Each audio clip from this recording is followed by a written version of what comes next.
They put handcuffs on me on my own front porch. Not real police cuffs, the cheap kind private thugs use when they want you scared before you're broken. And as I stood there, wrists burning, I watched the HOA president smile like she'd finally erased me. I hadn't been back to this land in almost 10 years. A stroke will do that to you. One day you're strong, steady, certain of who you are. And the next, you're learning how to walk again in a sterile rehab hallway that smells like bleach and resignation. I never lost my mind, though. That part stayed sharp. It had to. Because before the stroke, I spent 4 decades as a federal land surveyor. Boundaries, deeds, monuments, lines drawn into dirt that don't move just because someone wealthy wants them to. This land, my land, has been in my family since the 1800s. Reed Ranch. My grandfather set the first posts by hand. My father welded the iron gate himself in 1952. I left to heal to survive, thinking I'd come back quietly one day and sit on that porch again, watching the sun crawl across the valley. Instead, I came home to a locked gate and a sign that said the HOA owned me. I remember pulling up in my old Ford F-150, the tires crunching gravel I knew by heart. I shifted into park and just sat there for a moment staring. The gate was still there, but wrong. Sleek, digital, cold. A white sign bolted to my father's ironwork read, "Property managed by Green Valley HOA. Authorized access only." That was the first time my hands shook, not from age, not from the stroke, but from anger. They hadn't just locked me out. They'd rewritten me. I got out of the truck, slowly, boots hitting the ground with that familiar thud, and walked up to the corner where the original survey monument should have been. I'd placed it myself decades earlier, concrete steel core, federally registered. I knelt down, brushed away the decorative mulch, and found nothing. Gone. That's when it hit me. This wasn't a misunderstanding.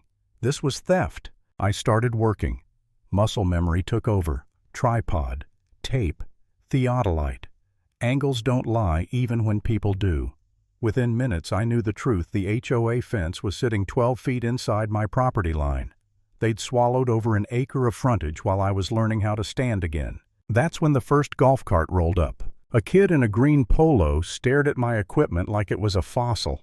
He didn't say much, just muttered into a radio and drove off. A few minutes later, a white patrol vehicle showed up. Looked like a police cruiser if you didn't know what to look for. Lights, decals, confidence. The man who stepped out wore a badge with no state seal and a belt full of toys meant to intimidate delivery drivers and teenagers. "Sir," he said, "bored already, you're trespassing.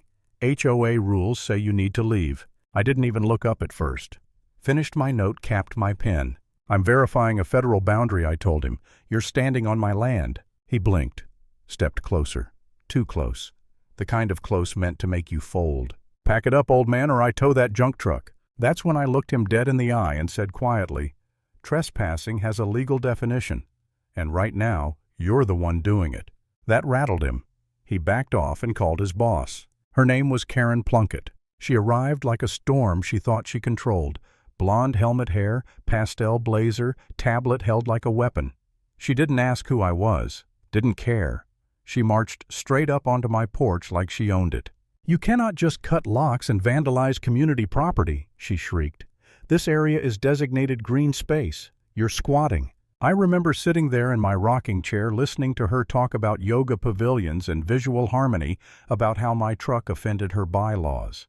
She showed me a colorful map, my ranch erased, replaced by cartoon trees and walking paths. For a moment, just a moment, doubt crept in. I hadn't been here in 10 years. The neighborhood had grown. The houses pressed in close now. I looked around and saw curtains twitching, neighbors watching but saying nothing. I felt old, tired, small. I wondered, had I missed something? Had the world moved on without me? That was the most dangerous moment.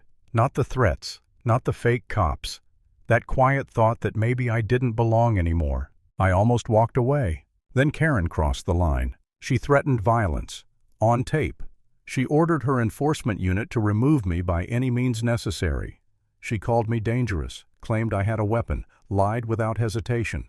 And when the black SUV pulled in, matte paint tactical cosplay men dressed like soldiers, I knew exactly what she'd done. She brought intimidation to a legal gunfight. They shouted commands, told me to get on the ground. One of them aimed a modified pepper launcher at my chest like it was a Glock. My heart hammered. I'm not ashamed to say I was afraid.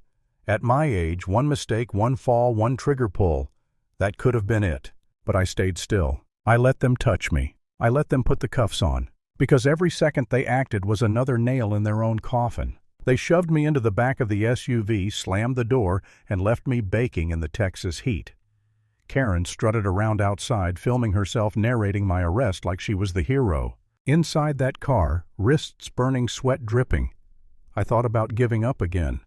About how easy it would be to let them win, to let this be the last chapter. Then I remembered why I survived the stroke, why I learned to walk again.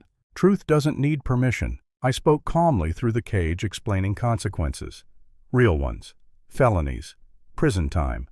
I told the fake cop driving that HOA insurance doesn't cover kidnapping, that Karen would sacrifice him without blinking. He started to shake. And then real sirens. Not the HOA light show. Real engines. Real authority. The sheriff's convoy rolled in like gravity itself. Doors opened. Deputies stepped out who didn't shout, didn't posture, didn't pretend. The game ended instantly. They pulled me out, uncuffed me, listened. They listened to recordings, watched videos, heard neighbors finally find their voices. Karen tried to take control, tried to order the sheriff around like he was one of her gardeners. He ignored her. When the sheriff looked at me and said my name, my real name, I saw her face collapse. She didn't own the land. She didn't own the law. And she sure as hell didn't own me. They arrested her right there. Conspiracy, false reports, solicitation, fraud. The fake cop went to crying as they put real cuffs on him. I stood on my porch as the sun dipped low, the same porch I thought I'd lost forever, and watched the power drain out of the people who thought age meant weakness. The gate stayed open. The land stayed mine. And the lesson was simple: authority borrowed through fear always collapses when it meets the truth.